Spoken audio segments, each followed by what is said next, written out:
So with cyclic electron flow, you don't have any oxidation, you don't have any waste products from an oxidation reduction reaction, and you don't have any inputs either. The organism doesn't need to take anything up with cyclic electron flow in order to get the electrons from somewhere, because the electrons end up back in the same spot that they started. It's a cycle. So that's this figure 8, if you follow this dashed arrow around, goes like this, right? That's the cycle. If you untwist that figure 8, then it's like a circle.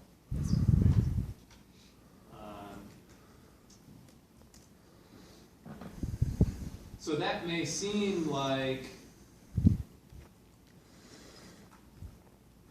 strange, right? If you are used to thinking about electron transport chains starting with an electron donor and ending with an electron acceptor, which are both external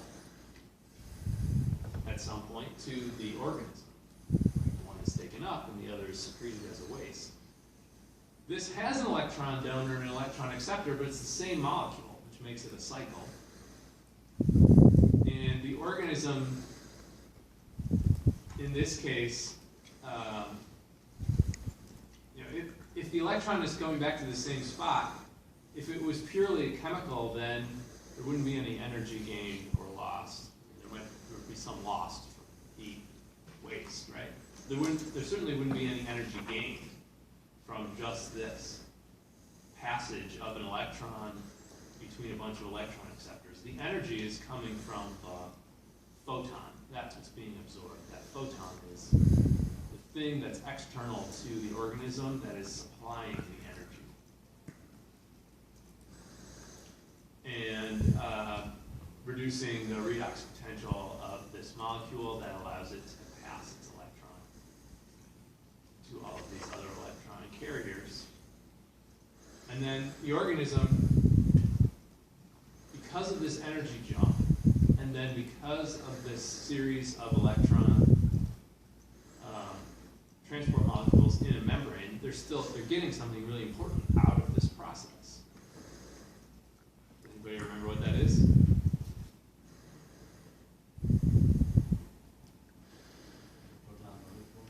Yeah, they're getting the proton molecules. During this process, they're able to pump some protons across their membrane.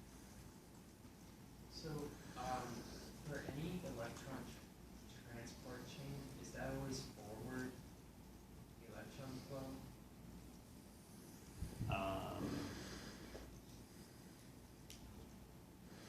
I'm going to say no, because we have an example where it's reverse. It's called reverse electron flow. But in that case, the organisms are using up some of their proton motive force. They're using that energy to shove the electrons in the direction that they wouldn't go spontaneously. We'll come back to that. Okay? I'll get to there after we talk about nonsense. Okay. Was there another hand that went up? No.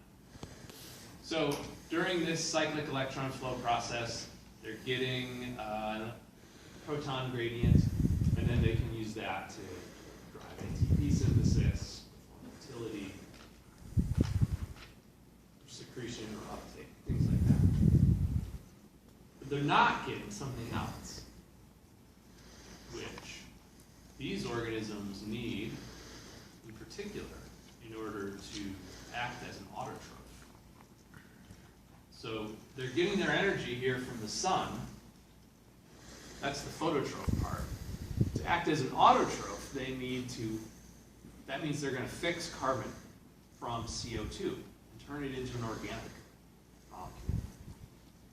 And to do that, they need more than energy. They also need a source of electrons that they can siphon off of something in order to reduce the carbon in the CO2.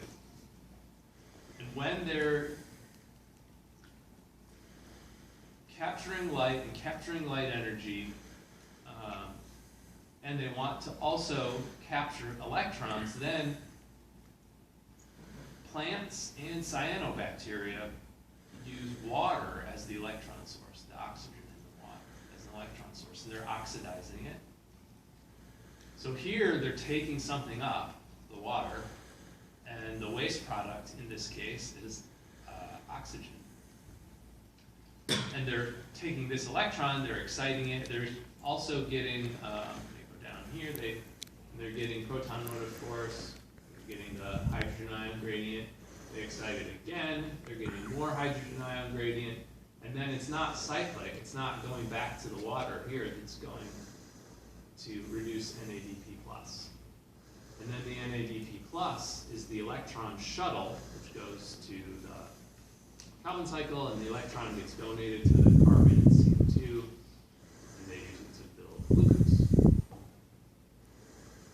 So they need that electron to go onto this NADPH, and these were lost from this whole system in order to carry out autotrophy.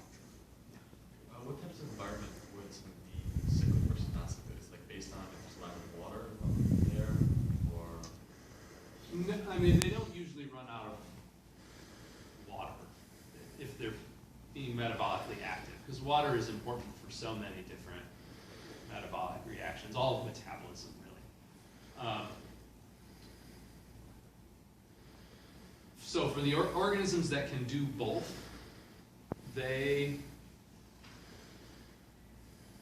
they'll typically be doing both, okay? They might do non-cyclic electron flow if they are in an environment where carbon isn't limiting, but something else is that they need extra energy for, right? They need extra, say, ATP, beyond what they need to just fix CO2. Maybe they're in a really stressful environment and they have to repair a lot of proteins, or they have to repair DNA.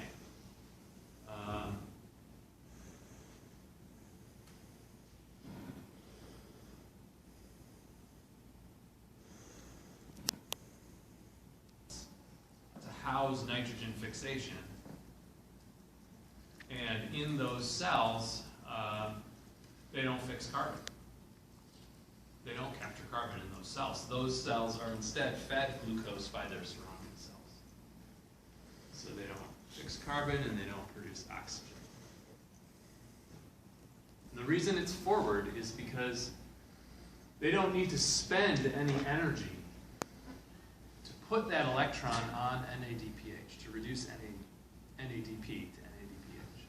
They're not spending any energy to do that here. And it has to do with the types of electron carriers that they have and how much energy they can impart to this electron.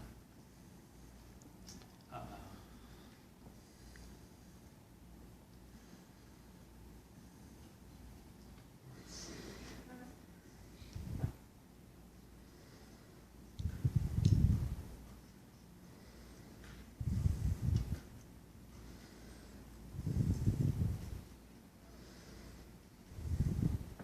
So here's reversed electron flow, and what it's showing is the electron is starting at a lower point on this redox scale, okay? And then it's being forced back up. That takes energy inputs. So if an organism has to do that in order to reduce NAD plus to NADH or NADP plus to NADPH, they have to spend energy to do it, unlike in the previous case where they don't have to spend any energy. It's just a spontaneous, thermodynamically favorable thing that they can take advantage of. In this case, it's not, and so they instead have to use some of their hydrogen ion gradient to force that electron back up. So these organisms, the purple photosynthetic bacteria, do that,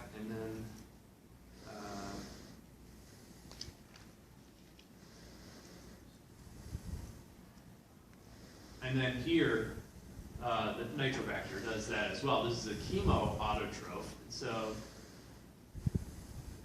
it's really important for the chemoautotrophs because they are not capturing any sunlight. You're not getting this energy source from the sun.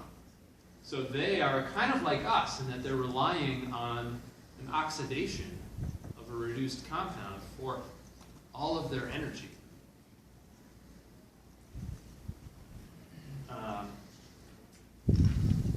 And they get energy from that process.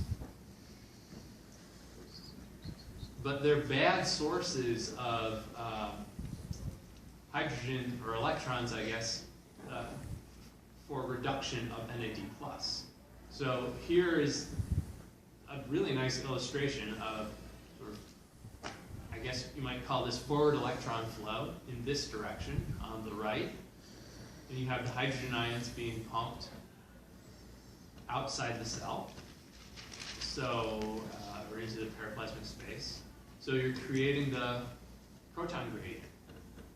And then they're doing that and they're capturing this energy. So they're doing that a bunch, and they use that energy for all of the things that all the different reasons that cells need energy that we've talked about all along. But then on top of that, they have this extra need, because these are autotrophs, so they need NADH from somewhere. They're not getting it from an organic compound because they're oxidizing nitrite in this case, or some inorganic compound. So they have to get their electrons from this electron and energy source, and they actually have to use some of the ion gradient to produce this. So that's the reverse part that's being shown in this figure. Just to clarify, it's being done because they only do cyclic flow, and if they could... Not here. No, these organisms don't perform cyclic. There's nothing, right? This is taken up, this nitrite is taken up from the environment. You're getting an electron from it. Nitrate is their waste product.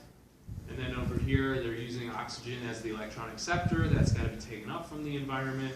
Water is their waste product. So there's no case where the electron is starting and ending at the same molecule. So this is not...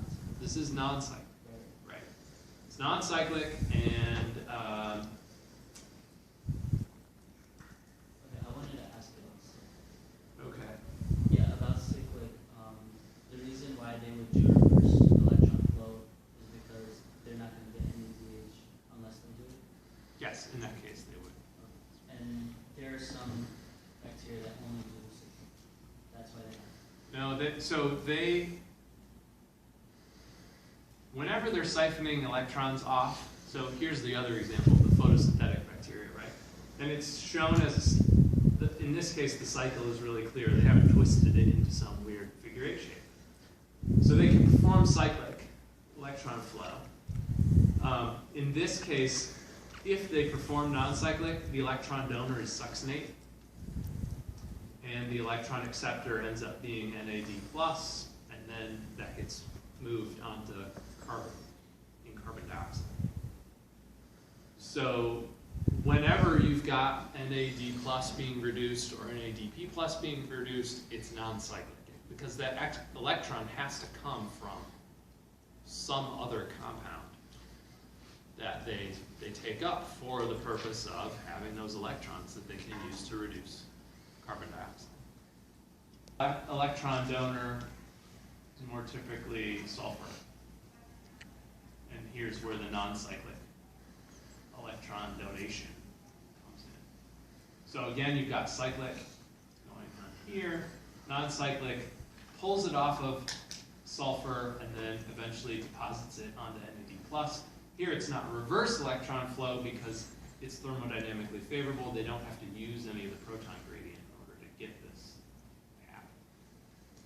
To create the proton motive force, that's true.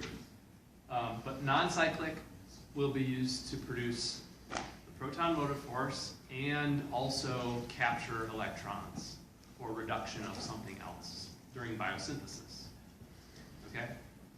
So it does both. It's just, in order for it to happen, they have to interact with the environment a little bit more, and that's always a challenge for all organisms relative to just cycling electrons within their membranes. But they can't do that forever because they need a source of the electrons to reduce things for biosynthesis. Is the non-cyclic making NAD plus or NADH? It's making NADH. NADH. Okay. Yes. That was confusing. Yes. That is a confusing Okay. way that they've shown that in that figure. It's actually reducing the NAD plus to NADH. So oxygenic and anoxygenic refers to where they're getting their electrons from when they're performing non-cyclic electron flow and what the waste product is when they're performing non-cyclic electron. So oxygenic phototrophs or autotrophs use water, use H2O as their electron donor, and they secrete oxygen as their waste product. These anoxygenic photoautotrophs are like here, they're using something else, not water, maybe H2S, or whatever S2O32 minus is, I don't know that one. Or they're using sometimes an organic compound, external usually, as an electron donor. And then they have something that's secreted as an electron, well, after the electron's been donated, and that is not oxygen. So in that case, and so on the taxolist, I had the page numbers for the whole phylum. Is that right? Yeah. Okay, and just nothing for any of the genera. No page numbers next to each. So Microcystis is an important one for you to know. It was the thing about the toxic. Yeah, it's just in the slides it's toxic in Lake Erie, but like anything else, like that was it. It was one line, and I was like, So it is in the book. it's not in No, the it's book. in It's the in the slide. slide. It's in the slides, right? Yeah, but I couldn't find it in the book. Yeah, I don't know if it's in the book. And maybe it's not. But it's still important for you to know because it's in Lake Erie and it's toxic and we live on its shores. Is that what we need to know about it? Is literally that it? Well, plus all of the other stuff that we just talked about, which applies to all cyanobacteria. Okay. So we just So that's your example cyanobacteria, or one of your three, I guess. What were the other ones? Anabina? Anabina and Prochlorococcus. Prochlorococcus. Okay. So in that case, Prochlorococcus and Microcystis, I guess I chose as the ones for you to know because, not because we've got any special, unique thing just about them. I mean, we kind of do for Prochlorococcus, but not so much. But instead because they're just so freaking important in our lives. Microcystis, because you hear about them all the time in the news here in Ohio. You've got microcystin toxicity in drinking water in Toledo, and then in lots of other lakes most summers. And Prochlorococcus is one of the most globally important Yeah, that's the algae one in that's, the marine. yeah, for CO2. And of a group that will also produce heterocysts and the actinides. The what? Actinides, the resting cells, dormant cells.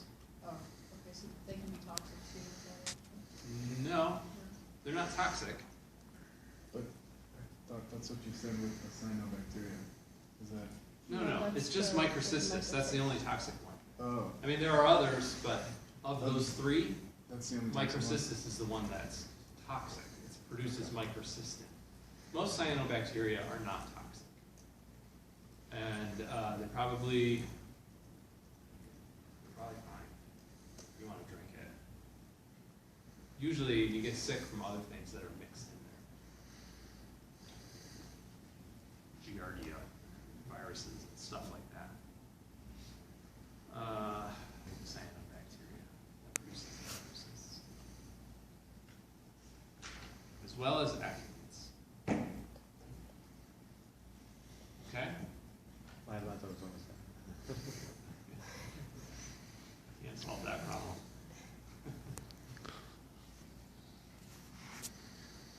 oxygenic photosynthesis, oxygen is produced as a waste product. So it generates oxygen. That gets secreted. That's why we are able to breathe oxygen in the atmosphere, because it's accumulated over time from oxygenic photosynthesis, creating it as a waste.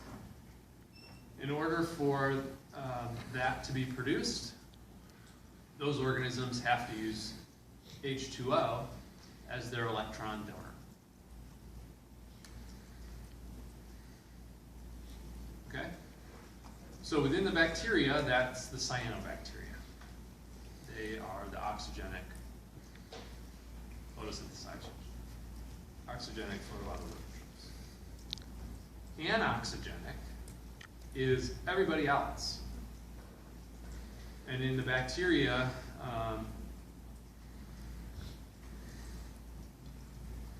those are organisms that are still capturing energy from the sun, right? But they're not using water as an electron donor, and they're not secreting oxygen as a waste product. Instead, they're using sulfur as an electron donor, or hydrogen gas, or an organic molecule as an electron donor, and then some byproduct of that is being used, is secreted as a waste. Here's the whole list that we had. H2S, or sulfur, or hydrogen gas, or iron 2+, or even organic molecules. And if they're organic molecules, that switches them from lithotrophs to organotrophs. You can have photoautoorganotrophs or photoheteroorganotrophs if they're doing that last thing, which is really. And then their electron acceptor is CO2. Is that because they're doing the Calvin cycle, or? Mm-hmm. Okay. Right. So ultimately, their electron acceptor is CO2 if they're fixing carbon dioxide. Some of them can switch back and forth, like rhodospirone.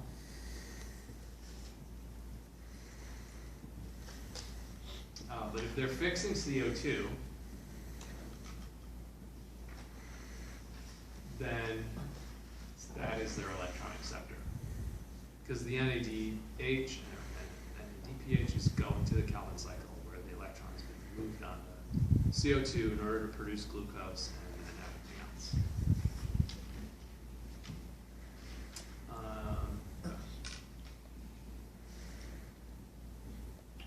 So that's oxygenic versus anoxygenic. But doesn't oxygenic also fix, I mean, it also fixes CO2? Yeah, the electron acceptor is the same. Oh, okay. If they're fixing CO2, then it's CO2. If you look back at the other one, or I can flip back to it if you want, it will say the same thing here as electron acceptor is CO2. So where that's different is the chemoautolithotrophs, where they're not getting energy from the sun, they're just doing an oxidation process. And then it's really hard to actually shove the electrons onto CO2. They're using a lot of energy to do that. The chemoautotrophs are trying to also get energy from an oxidation. So they have to get a bunch of energy by using one electron donor and then kind of switch over to using CO2 as electron acceptor. They have to get a bunch of energy by using a favorable electron acceptor, and then they have to switch over to CO2 in order to get their carbon. And so that's why they, let's see here, what do we say? They use oxygen as an electron acceptor when they want to accumulate energy, I guess. And then they kind of switch to CO2 and they use that energy up to make glucose and new cells from carbon sources. Yeah. The rhodospirone root run, turns out how very it's good plasticity, do a variety of things. Mhm. And I can remember last year you said, like, why is it cool, or why is it everywhere? I cannot forget what your reasoning was for that. Because, like, it can do so many things, it's so, like, plastic, but why isn't it everywhere? What were your reasons? Go ahead. have a hypothesis? Yeah? Anybody? I think that it was because carrying around all the genes Mhm. is a lot of energy, and so it's just easier if organisms just stick with. Yeah. So it can do a lot of things, but that doesn't mean it's the best at doing all of those things. So it can be outcompeted by other organisms that are maybe less flexible but more efficient at doing one particular type of metabolism.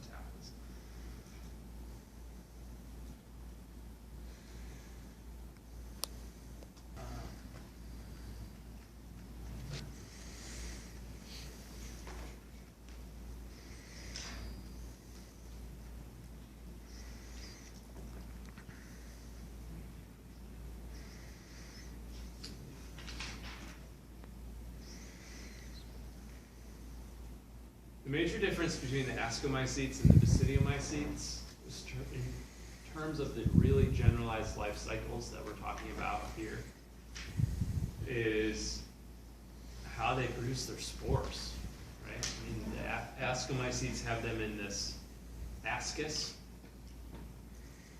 and this is just their sexual spores. This kind of structure, and the basidiomycetes are arranged like this.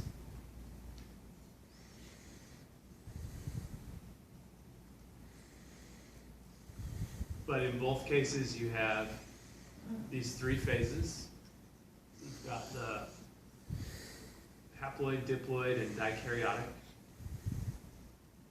phase. And you have, in both cases, you will have asexual reproduction and sexual reproduction. So in the asexual, it's shown better on the ascomycetes with these little mini cycles up here where they're just producing asexual spores. Those go out on land and they get basically a clump.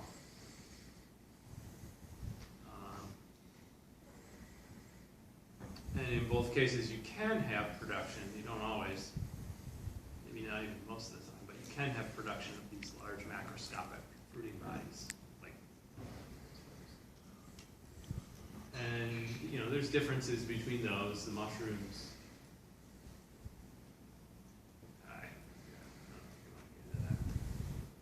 But I mean, you won't get something that looks like a mushroom from an ascomycete.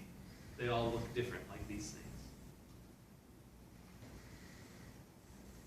And there are some overlap, like the basidiomycetes can produce sometimes things that look like this, but not so much like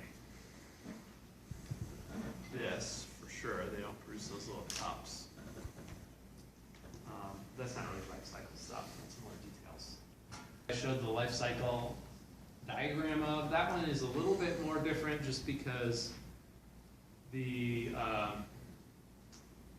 2N stage is a lot more brief. They don't produce a huge structure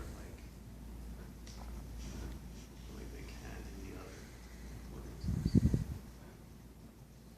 So you can't see it unless I turn the lights down. But they show the no, still can't. No, the projectors this way suck. But if you turn around and look at the TV screens, you can see the colored wedges. And there you can see where the phases are starting and stopping.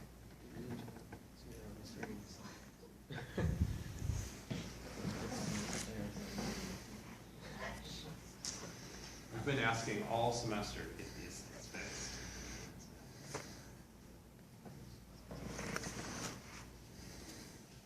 Eukaryotic are fungi that have cells with one type of nucleus. And what I mean by that is all of the nuclei in that organism should be essentially identical in terms of the alleles that they carry and the base sequence that they have. Dikaryotic organisms, in contrast to that, they have two types of nuclei. So they will have in each cell, if it's a septate fungus, they'll have 2 nuclei, and they will actually both be haploid, and they will have different alleles. They'll basically come from different organisms. Those organisms at some point in history fused. They're cytoplasms, but the nuclei did not fuse. Once they fuse, then you've got one nucleus again, and it's a diploid nucleus because you have 2 copies of each chromosome. But they're contained in one nucleus, so you've gone to a diploid monokaryotic organism. Would that be sexual reproduction? And then they undergo meiosis. Organisms is kind of hard to say. Does it start when they fuse their cytoplasms? Or does it start when they fuse their nuclei? I don't know if somebody has drawn that line. Here's where sex starts in fungi.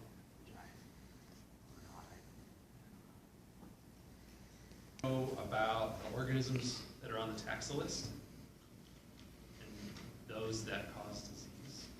And for each one of those, basically what we talked about in class. So for example, how does Histoplasma capsulatum colonize humans? And how does it grow in us? Those are things that we talked about in class that I mentioned.